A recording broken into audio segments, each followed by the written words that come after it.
여름 내내 수련회 하느라 우리 교사 선생님들 고생 많이 하시고 사역자들 수고 많이 하시고 우리 아이들도 더운데 고생 많이 했는데, 자, 뜨거운 박수로 수고했습니다.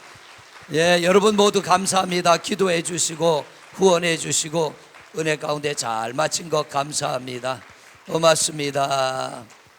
자, 오늘도 말씀 듣기 전에 우리 서로 축복 인사합니다. 9월달 큰 복을 받으시기를 바랍니다. 좋은 일만 있으시기를 바랍니다. 네, 감사합니다. 네, 결실의 계절입니다. 아직 실감은 나지 않겠지만 여러분들이 차를 타고 조금만 도시를 벗어나면, 제가 지난주 집회 가다 오다 보니까 이천은 벌써 별을 베가지고 추수를 했더라고요. 그래가지고 집회를 했는데 농사 짓는 장로님들이 쌀을 갖다가 선물로 주셔가지고 햅쌀을 받아왔어요. 벌써 햅쌀이 나왔습니다. 들에는 곡식들이, 과일들이 무르익어가고 있는데, 이 결실의 계절 9월달 우리 성도님들의 가정에도 여러분의 삶에도 좋은 열매들이 풍성히 맺혀지기를 축복합니다. 할렐루야.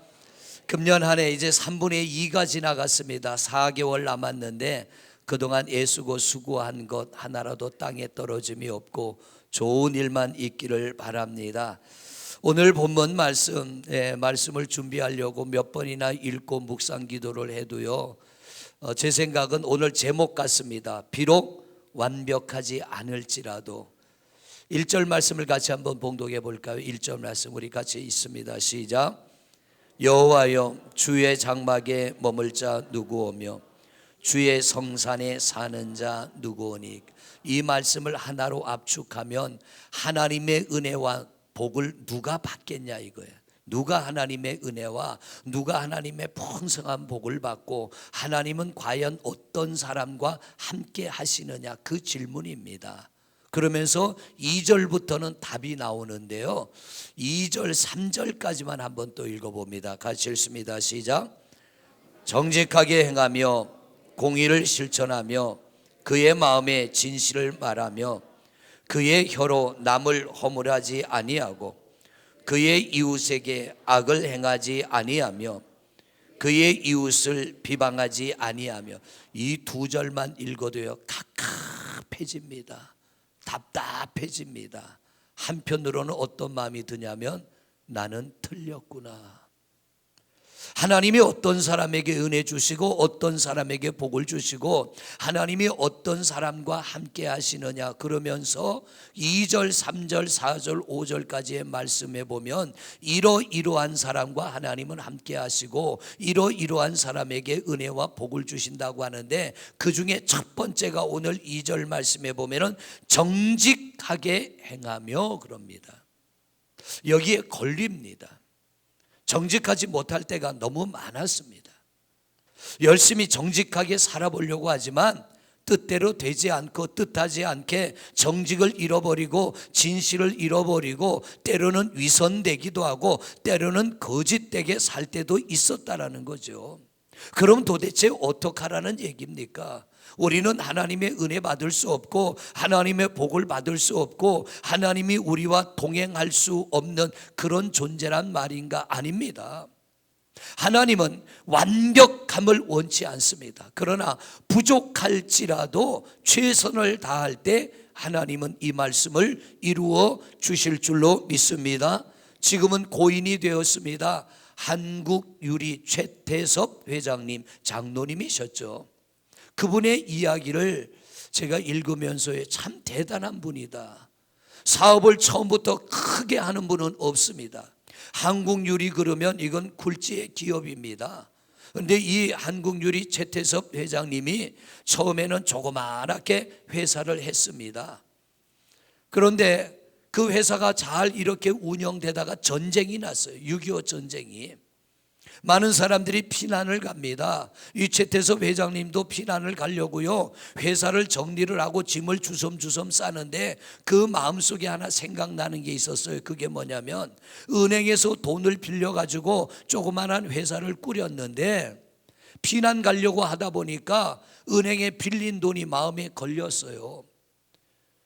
왜 이분이 걸렸냐면, 내가 혹시나 피난을 가다가 죽으면 어떡하나, 이 빚을 못 갚고 죽으면 어떡하나, 이 마음이 그 생각 속에 들어올 때에 이 회장님이 있는 돈을 가지고 주섬주섬 짐을 싸다 말고 돈을 가방에 넣고 가방을 들고 은행을 찾아갔어요. 그랬더니 은행도 이미 문을 닫고 은행을 정리하고 은행에 있는 사람들도 피난 갈 준비를 하고 있는 겁니다. 그런데 이 최태섭 회장님이 가서 내가 이 은행에서 빌린 돈을 갚으려고 왔는데 누구한테 갚으면 되냐고, 이미 지점장도 자리를 떠나고 없고 책임자도 자리를 떠나고 없는 겁니다. 그랬더니 남아있는 직원 한 사람이, 아니 지금 당신이 돈을 주면 이걸 누가 관리하고 어떡하라고 빚을 갚겠다고 합니까? 그리고 또 이 전쟁통에 다들 나몰라라고 도망가는데 왜 당신은 빚을 갚으러 왔습니까? 그때 이 최태섭 회장님이 나는 이 빚을 갚지 않고는 피난을 갈 수 없으니까 빨리 내 돈을 받아주시오. 그때 남아있는 직원이 그 최태섭 회장님이 가져오는 돈을 받고 영수증을 하나 써준 거예요.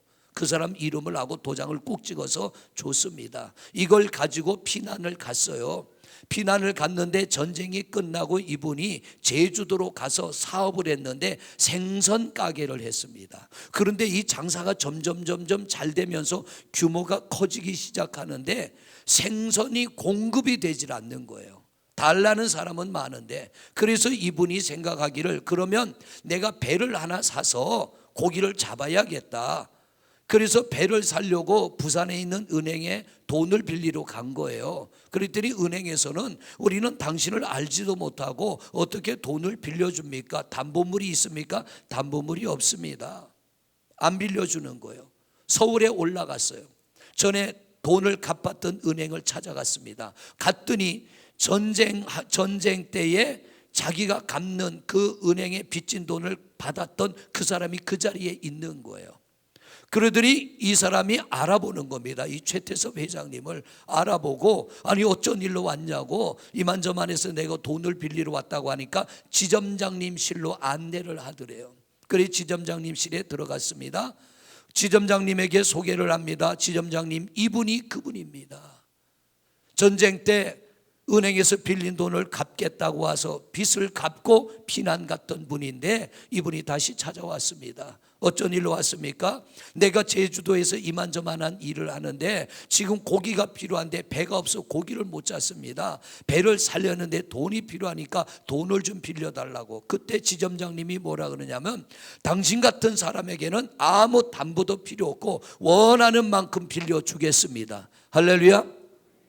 담보물을 믿는 게 아니라 그 사람의 양심을 믿는 거예요. 그 사람을 믿는 거예요. 왜? 당신은 정직한 사람이니까, 진실한 사람이니까. 당신에겐 돈을 빌려줘도 적어도 우리의 돈을 떼먹을 사람은 아니라는 판단이 섰기 때문에 지점장님이 원하는 만큼 돈을 빌려줘서 그 돈으로 배를 사서 많은 고기를 잡아가지고 또 돈을 많이 벌었어요. 그리고 서울로 다시 올라와서 그가 새로 시작한 사업이 유리 사업입니다. 그래서 한국 유리를 만들어서 해외도 많이 수출하며 대기업으로 회사를 키워나갔습니다. 자, 오늘 왜 이 말씀을 드리냐면요, 하나님도 정직한 사람을 인정하시고 세상도 정직한 사람을 인정합니다. 그런데 오늘날 우리가 살고 있는 이 사회를 보면요, 내가 원하는 것을 얻기 위해서는 정직도 없어지고 진실도 없어지고 선함도 없어지고, 오직 내가 원하는 그것을 얻을 수만 있다면 나와 같이 사는 가족도 해치기를 거리낌 없이 해칩니다. 온갖 악을 행합니다. 오히려 사람이 짐승보다 못할 때가 너무 많아요. 그런데 하나님은 오늘 뭐라고 하시냐면, 나는 정직한 자와 함께 할 거야. 나는 진실한 자와 함께 할 거야. 그런데 이 말씀을 그대로 본다면요, 저도 틀렸고 여러분도 틀렸습니다. 왜냐하면 우린 정직하지 못할 때 너무 많았어요. 진실하지 못할 때가 너무 많았어요.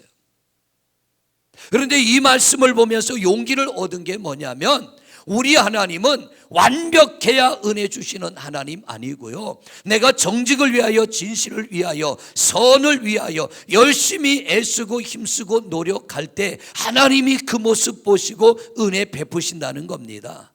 완벽하진 않아도 최선을 다하는 그 모습 보시고 은혜 주시는 하나님이신 줄로 믿습니다. 여러분, 이제까지 우리가 정직하지 못했을지라도, 진실하지 못했을지라도, 이제부터라도 우리가 정직과 진실을 위하여 애쓰고 힘쓰고 노력한다면 오늘 하나님이 약속하십니다. 내가 너희와 함께 할 거야. 내가 너희에게 은혜 줄 거야. 내가 너희에게 복을 줄 거야.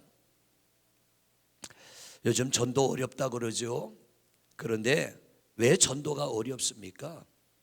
교회 안 다니는 사람들 때문에 전도가 어려워진 거 아니에요. 교회 다니는 사람들 때문에 어려워졌는데, 더 솔직하게 말씀드린다면 목회자들 때문에 어려워졌어요. 저도 그 목회자 중에 한 사람입니다. 그런데 목회자도 그냥 목회자가 아니라 대형 교회 목회자들 때문에 어려워졌어요. 그들이 맨 땅에 가만히 깔고 천막 치고 목회할 때는 정말 정직했습니다. 정말 열심히 했습니다.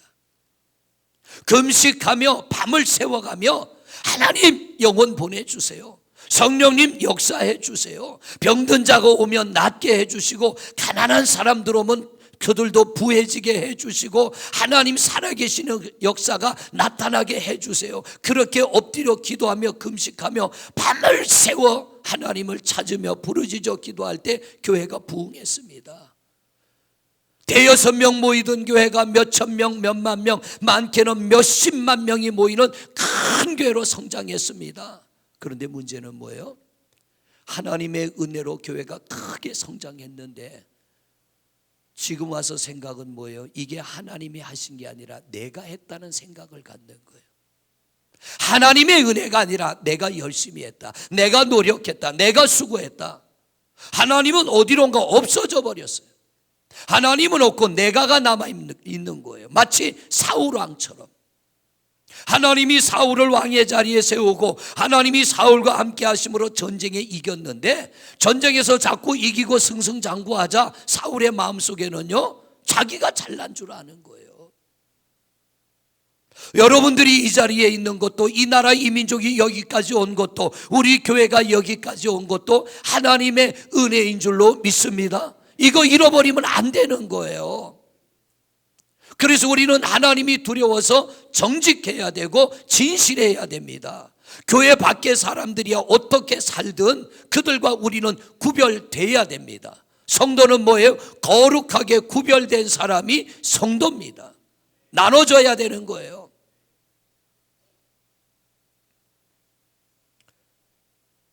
이 정직함을 그리스도인들이 잃어버린다면, 이 진실함을 그리스도인들이 잃어버린다면 성경은 뭐라고 합니까?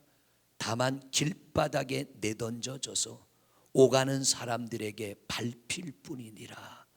그런데 감사한 건요, 몇몇 목회자들이 그렇게 무리를 일으키고 문제가 되지만 아직도 이 땅에는 정직한 주의 종들이 훨씬 많이 있다는 겁니다. 할렐루야. 정직한 성도들이 훨씬 많이 있다는 거예요. 그래서 하나님은 이 민족을 놓지 못하시고 이 민족을 붙들고 계시고 한국교회를 붙들고 계시고 계속 은혜를 베푸실 줄로 믿습니다. 여러분, 하나님의 은혜 입기를 원합니까? 하나님의 복을 받기를 원합니까? 하나님이 여러분과 함께 하시기를 원합니까? 정직하십시오.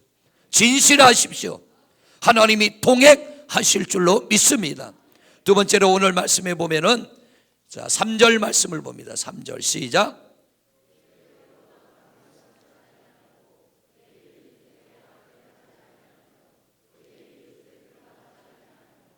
아멘.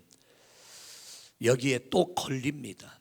저도 걸려요. 아마 여러분들도 걸릴 겁니다.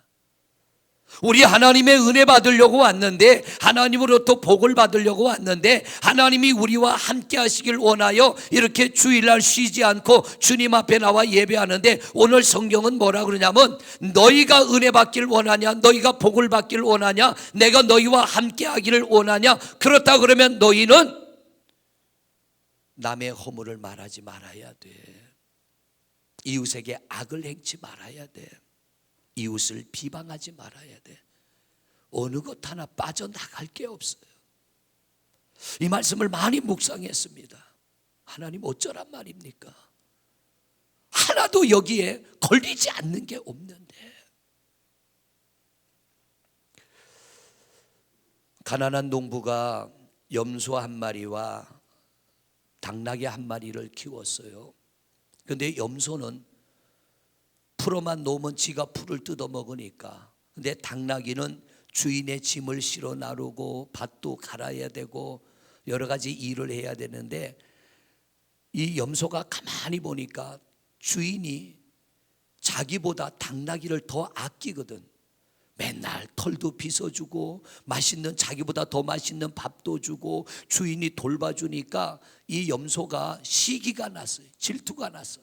그래가지고 염소가 꾀를 써가지고 당나귀한테 뭐라 그러냐면, 당나귀야 너 힘들지? 나는 하루 종일 들에서 왔다 갔다 풀 뜯어먹고 노는데 너는 맨날 무거운 짐 싣고 다니고 주인하고 이 더운데도 땀을 빨빨 흘리고 너는 여기저기 다니는데, 이 염소가 당나귀한테 뭐라 그랬냐면, 당나귀야 너 그렇게 고생하지 말고 내 말 들어. 그러면 너도 나처럼 편안한 당나귀 인생이 될 거야.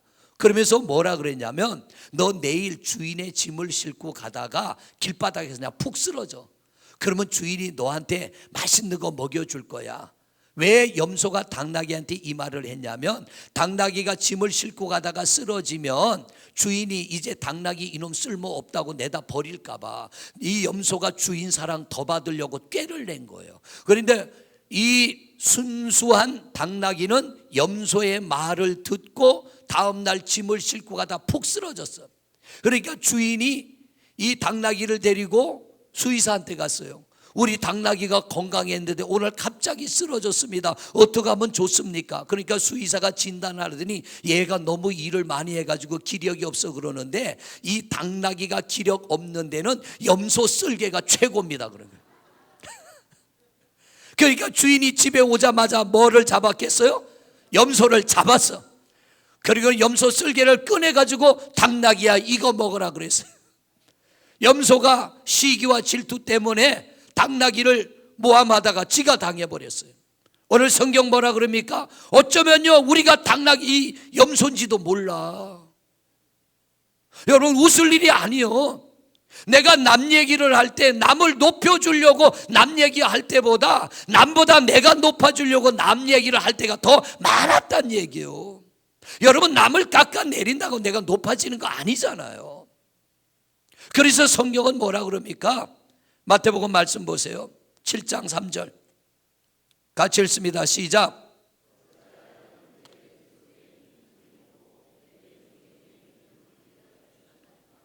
이 말씀이 뭐냐면, 너는 더 큰 허물이 있는데 왜 남의 요만한 허물 가지고 너 떠드냐 이거예요. 하나님 앞에 은혜 받고 하나님 앞에 복을 받고 하나님이 나와 동행하시기를 원합니까? 나를 낮추세요. 남을 높이세요. 사람은 누구나 잘못하고 실수하잖아요. 오늘 여기 코를 막고 나온 어린 친구 어디 있어요? 대단한 거예요. 여러분 같으면 코 한쪽 막고 나와서서 하겠습니까? 창피해서도 안 나오지. 여기 여자아이 하나는 보니까 끝날 때까지 서 있기만 해. 그래도 그 서 있는 게 얼마나 이뻐요. 여러분 어른이 와가지고 남들은 옆에서 율동하는데 아무것도 안 하고 끝까지 서 있을 그런 능력밖에 안 된다면 나와 서 있겠습니까? 절대 안 하지. 저라도 안 해요. 집안 망신당하려고.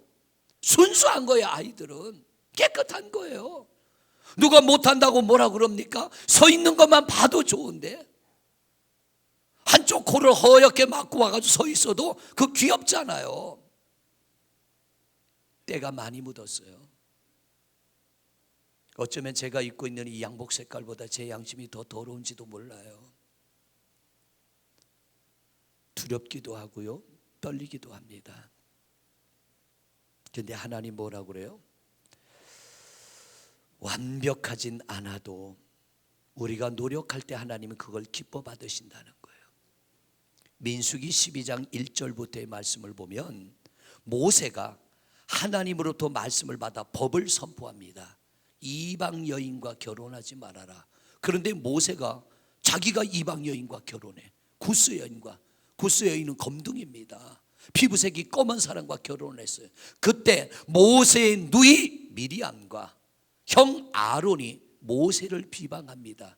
야, 네가 하나님의 법을 선포해 놓고 네가 그 법을 어겨? 너만 하나님의 종이냐? 우리도 하나님의 종이야. 이러고 백성들 앞에 백성들을 선동하며 모세를 비난합니다. 모세를 비방합니다. 하나님께서 모세야 너 밖으로 나와, 미리암 너도 밖으로 나와, 아론 너도 나와. 셋을 세워놓고 하나님께서 모세와 미리암과 아론을 놓고 말씀을 하십니다. 하나님께서 뭐라 그러냐면 내가 인정하는 충성된 내 종을 왜 너희가 비방하냐. 그 말씀이 떨어지자마자 미리암이 나병, 문둥병이 들어요. 그 모습을 보고 모세가 엎드려 하나님 앞에 중보하며 기도합니다. 금식하며 기도합니다. 하나님, 미리암을 불쌍히 여겨 고쳐주세요. 그 병을 고쳐주세요. 왜 하나님이 모세를 향하여 이 모세가 그 시대에 가장 의롭고 정직하며 진실한 자라고 인정합니까? 모세의 이런 모습이 있었기 때문에. 오늘날 우리의 삶은요, 나는 좀 낮추더라도 누군가를, 내 이웃을, 다른 이들을 높여주는 여러분 되시기를 바랍니다. 하나님 뭐라고 합니까? 내가 그런 너와 함께 할 거야. 내가 그런 너에게 은혜 줄 거야. 내가 그런 너에게 복을 줄 거야. 세 번째, 악을 행하지 말라고 합니다. 오늘 3절 말씀 다시 한번 볼까요? 3절 말씀 시작. 그의 혀로 남을 허물하지 아니하고 그의 이웃에게 악을 행하지 아니하고 비방하지 아니하며 그렇게 살아야 하나님이 은혜 주신다는 거예요. 그렇게 살아야 하나님이 복을 주신대요. 세상에 제일 쉬운 게 하나 있어요. 뭐예요? 말하는 거. 이건 돈도 안 들어요. 힘도 안 들어요. 입술을 잘 다스려야 하나님의 은혜와 복을 주신대요. 할 수만 있다면 여러분의 입술이 복을 말하시기를 바랍니다. 이웃에게 격려하고 힘을 주는 여러분 되시기를 바랍니다. 우리가 완벽하지 않아도요, 이렇게 하나님이 주시는 말씀대로 살려고 애를 쓸 때, 몸부림을 칠 때 하나님이 그런 우리를 긍휼히 여기시고요, 하나님이 원하는 건 완벽함이 아닙니다. 왜? 우리는 완벽하기 다 틀렸어요. 여러분도 저도 완벽하긴 다 틀렸어요. 그러나 최선을 다하여 애쓰고 노력할 때 그 모습 보시고 은혜 베푸시는 하나님, 복을 주시는 하나님, 우리와 동행하시는 하나님이신 줄로 믿습니다. 성도 여러분, 이제부터라도 우리의 삶의 태도를 좀 바꾸면 좋을 것 같아요. 올 한 해 이제 결실의 계절입니다. 여러분이 지금까지 신앙생활한 것도 이제는 뭔가 열매를 맺어 가야 될 텐데, 이제까지 살아온 모습 그대로가 아니고요, 이제는 뭔가 좀 변화를 위한, 스스로 자기를 자책하며 스스로 내 가슴을 치며 하나님 제가 어떻게 하면 되겠습니까? 하나님 앞에 엎드려 물어가며 하나님 좀 더 구별된 나은 삶을 살기를 원합니다. 하나님 나를 도와주세요. 하나님 나 좀 붙들어 주세요. 오늘 이 시편 15편 1절 말씀처럼 내가 하나님의 은혜 입고 내가 하나님의 복을 받고 내가 하나님의 품에 안겨 하나님과 동행하기를 원합니다. 고칠 것은 고치게 하시고 버릴 것은 버리게 하시고 의로운 자 복을 받는 하나님의 사람 되게 해 주시옵소서. 이제 결실의 계절입니다. 여러분, 우리가 조금만 더 애쓰고 힘쓰면 좋은 변화들이 우리 성도님들에게 이루어지게 될 줄로 믿습니다. 세상 쫓아가지 말고 우리는 말씀 따라 구별되어 살아서 우리 성도들의 삶이 갈수록 풍요와 부요와 넉넉함을 누리는 축복의 주인공들이 되어지시기를 주님의 이름으로 축원을 드립니다.